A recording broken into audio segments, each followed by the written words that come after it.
যিমানে কষ্ট পায় সিমানে ময়ো কষ্ট পাওঁ কিন্তু পাৰ্থক্য এয়াই যে মই তোক মোৰ দুখবোৰ ক'ব পাৰোঁ কিন্তু পাহাৰীৰ আগত মই নোৱাৰোঁ যি মা দেউতাই মোক ইমান কষ্টৰে তুলি তালি ডাঙৰ দীঘল কৰি বিয়া দিলে সেই মা দেউতাক মই এই অৱস্থাত পইচা বিচাৰিব নোৱাৰোঁ পাৰিব জানো ইমানখিনি টকা আনিবলৈ আছে জানো সেইখন ঘৰৰ ইমান ক্ষমতা তুমি প্ৰশ্ন কৰিছা যে এই সামান্য কথাখিনি তুমি ধৰিব পৰা নাই নেকি বুজিলোঁ মানে তাই খালী হাতেৰে আহিব আৰু তই কষ্ট দিবি ঘৰত বেমাৰী মানুহজনক এৰি ইমান সময় থাকিব লাগেনে সোনকালে আহা তাতে আকৌ কাম কৰা বাইজনীও নাই ঘৰৰ কামবোৰ কোনে কৰিব অঁ মা মই কৈ আছোঁ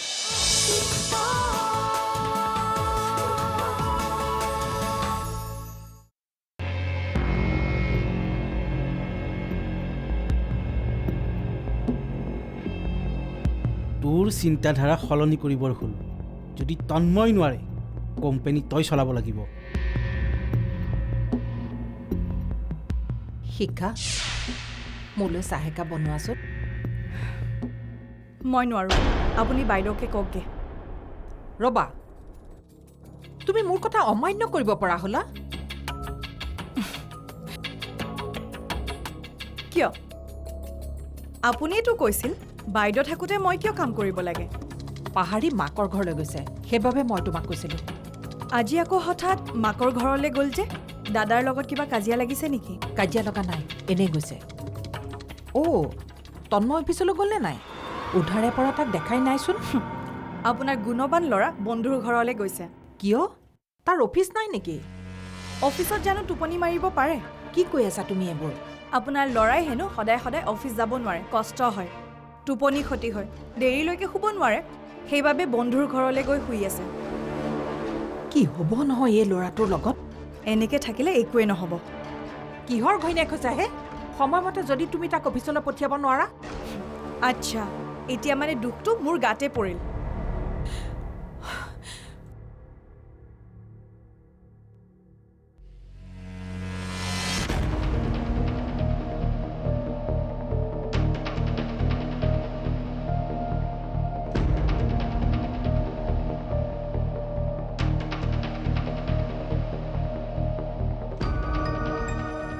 তন্ময় অফিচলৈ নোযোৱাটো গৌৰৱে গম পাইছে নেকি এতিয়ালৈকে নাই পোৱা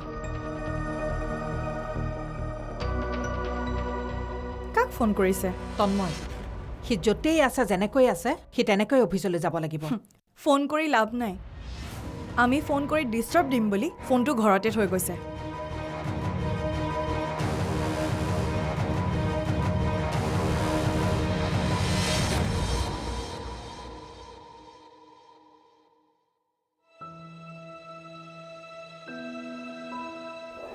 তোৰ যাবৰ হ'লেই নে এইমাত্ৰ আহিছিলিহে যাব লাগিব গৌৰৱ ঘৰত অকলে নাই জানো আৰুচোন তই নিজে সদায় কৈ থাক যে তেওঁক অকলে নেৰিবি সেইটো হয় এইকেইদিনতে পাৰিলে তই আমাৰ ঘৰলৈ যাবি দেই বা তই বাৰু ভালে আছনে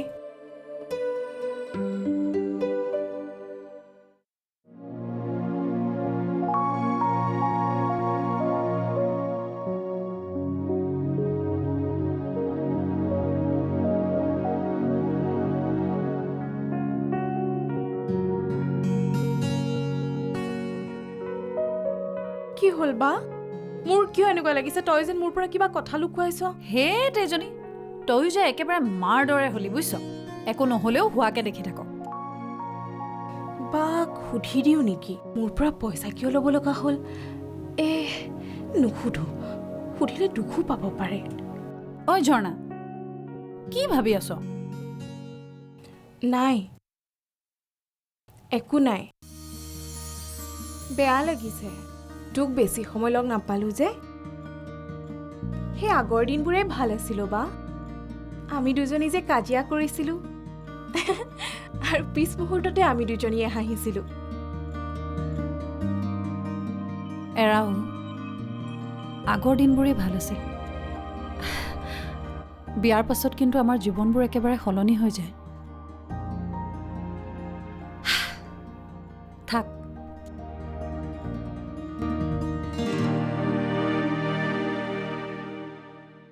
তই একো নকলেও মই জানো বা।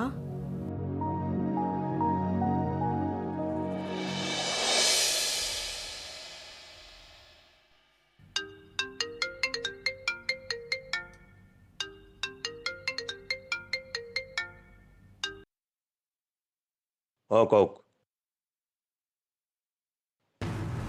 কি মই জানিছিলোৱেই এলেহুৱা মানুহ এটা কাম ভালদৰে কৰিব নোৱাৰে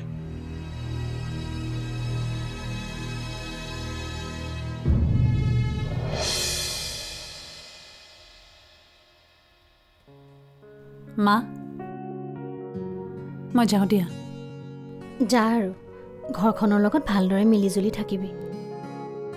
তহঁতৰ ঘৰলৈ আমাৰ যাম বুলি যোৱাই হোৱা নাই নহয়। আৰু বেছিদিন নকৰোঁ, 2 এদিনতে আমি তহঁতৰ ঘৰলৈ গৈ আছোঁ। এতিয়া নালাগে দিয়া মা। কিয়? নহয় মানে দেউতা ঘৰত নাই যে। দেউতা আহিলে সকলোবোৰ ঘৰত থাকিলেহে তোমালোকে গৈ ভাল পাবা। আহোঁ দিয়া মা।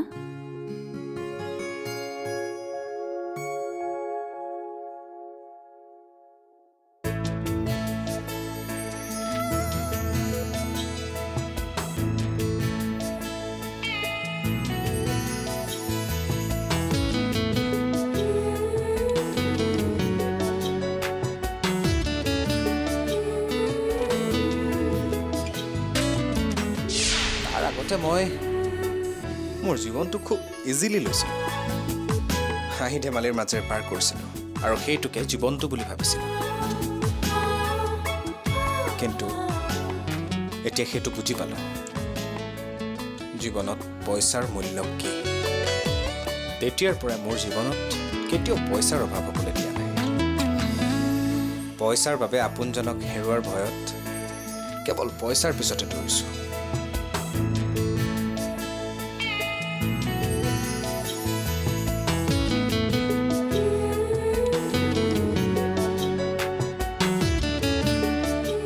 চাব আকৌ পইচাৰ পিছত এনেকৈ দৌৰোতে দৌৰোতে কেতিয়াবা আপোন মানুহবোৰৰ পৰাও আঁতৰি যাব। এতিয়াই যোৱা ঘৰলৈ আৰু পইচা লৈহে ঘৰত সোমাবা। যোৱা!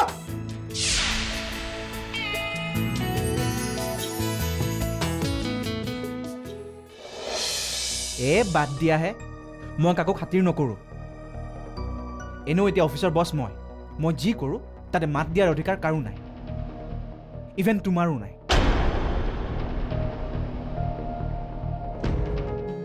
কি হ'ল ইমান সোনকালে আহিলা যে? নিশ্চয় পইচা যোগাৰ কৰিব নোৱাৰিলা।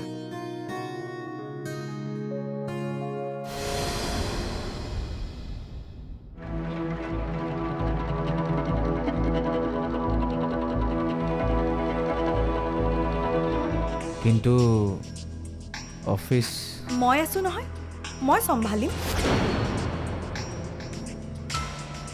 অফিচ চম্ভালিবলৈ মোৰ শিক্ষা আৰু অভিজ্ঞতা দুটাই আছে। পাহাৰীয়ে 2 লাখ টকা আনি দিলে। মই আচৰিত হৈছোঁ।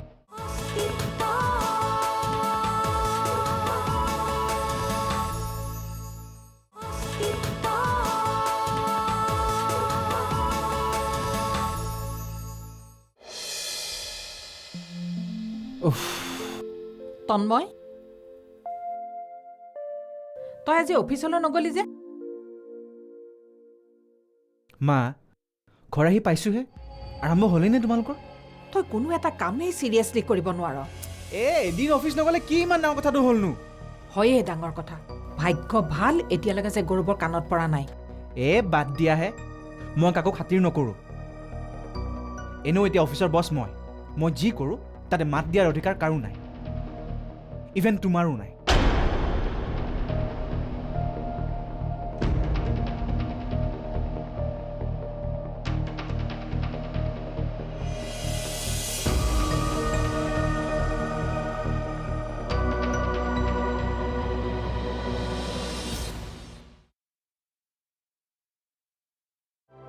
ৰাতি হৈ আহিছে, এতিয়ালৈকে পাহাৰী অহা নাই যে? নে তাই ঘৰলৈ নগৈ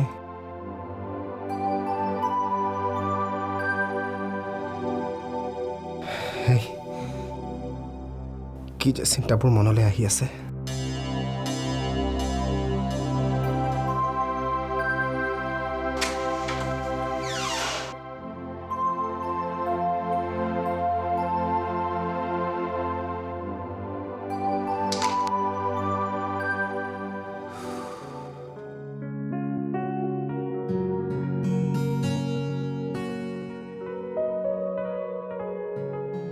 কি হ'ল ইমান সোনকালে আহিলা যে? নিশ্চয় পইচা যোগাৰ কৰিব নোৱাৰিলা।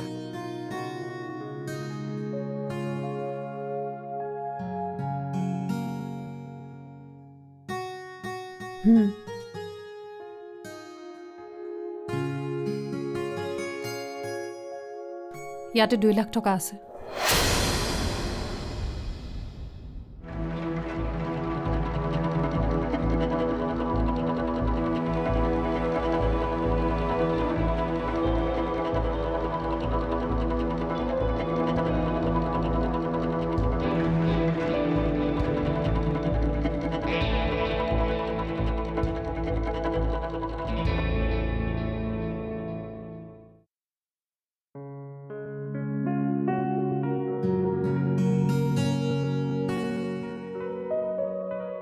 তোমাৰ কাৰণে চাহ আনিছো, আহা।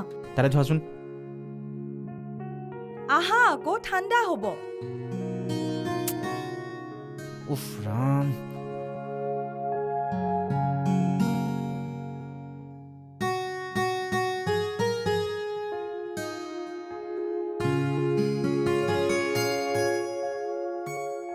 শুনাচোন, তোমাৰ লগত মোৰ কথা এটা আছে।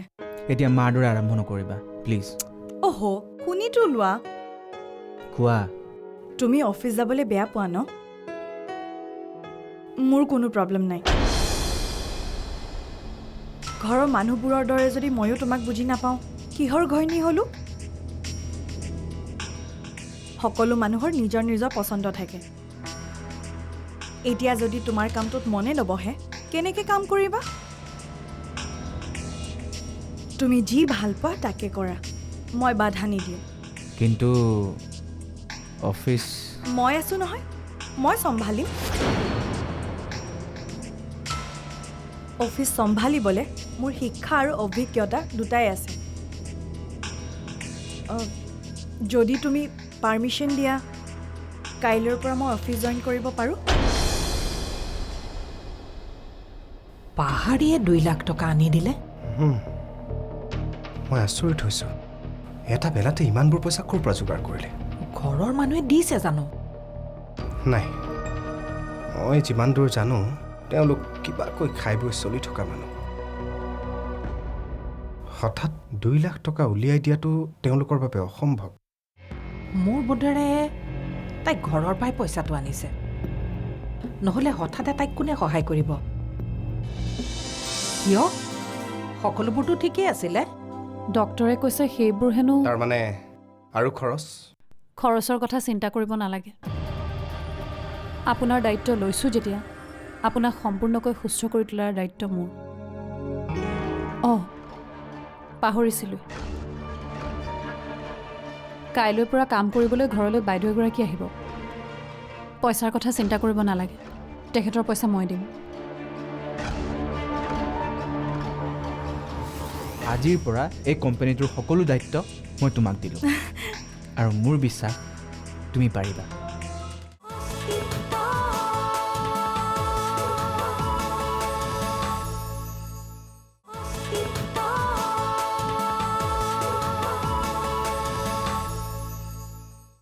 হঠাৎ 2 লাখ টকা উলিয়াই দিয়াটো তেওঁলোকৰ বাবে অসম্ভৱ। মোৰ বোধেৰে তাইক ঘৰৰ পৰাই পইচাটো আনিছে, নহ'লে হঠাতে তাইক কোনে সহায় কৰিব? সেইটোও হ'ব পাৰে। বাদ দে, 2 লাখ টকাটো আনিছে। আমি যিটো বিচাৰিছিলোঁ সেইটো হ'ল। এতিয়া সিহঁতৰ ঘৰখনত অশান্তি হ'ব। মাক দেউতাকৰ ওচৰত তোৰ সন্মানটো গ'ল। তই সেইটোৱে বিচৰা নাছিলি জানো?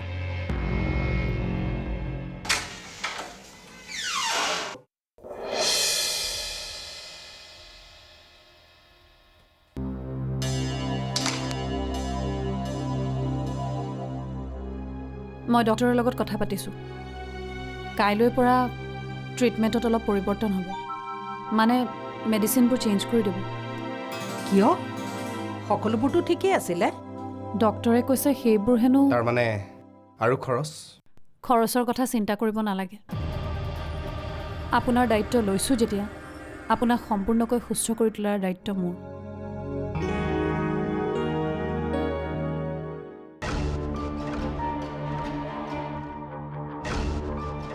অঁ পাহৰিছিলোঁ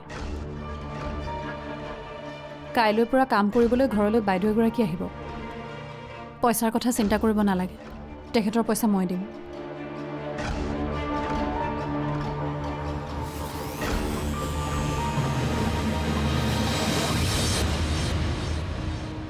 তোমাৰ যদি কিবা আপত্তি আছে নালাগে দিয়া মোক এই দায়িত্ব দিব তোমাৰ আইডিয়াটো বঢ়িয়া ভাল লাগিছে মোৰ কোনোবাতো আছে মোক বুজি পোৱা মানুহ মোৰ কোনো আপত্তি নাই চম্ভালা তুমিয়ে এই কোম্পানীটো চম্ভালা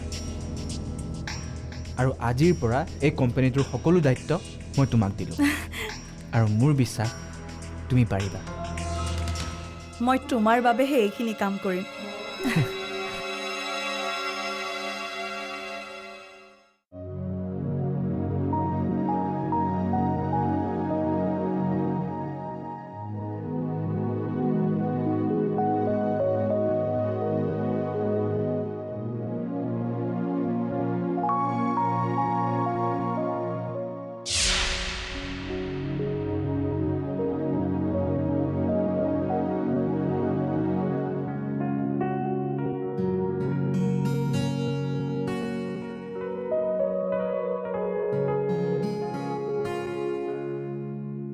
পাহাৰী পাহাৰী পাহাৰী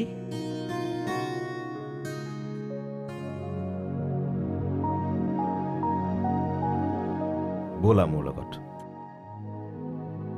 ৰাস্তাত এনেকৈ কান্দি থাকিলে ভাল নেদেখি আহা মোৰ গাড়ীত বহা বলো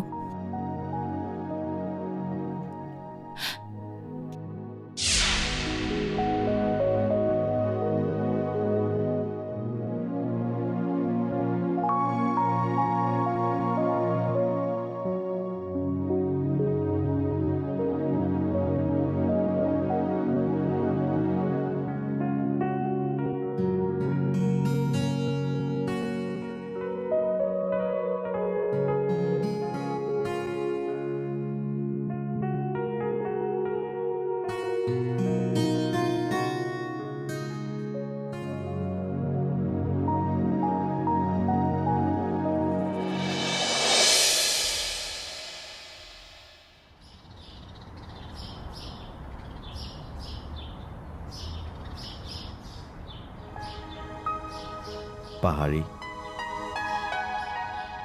তোমাৰ দুখৰ কাৰণ কি মই জানো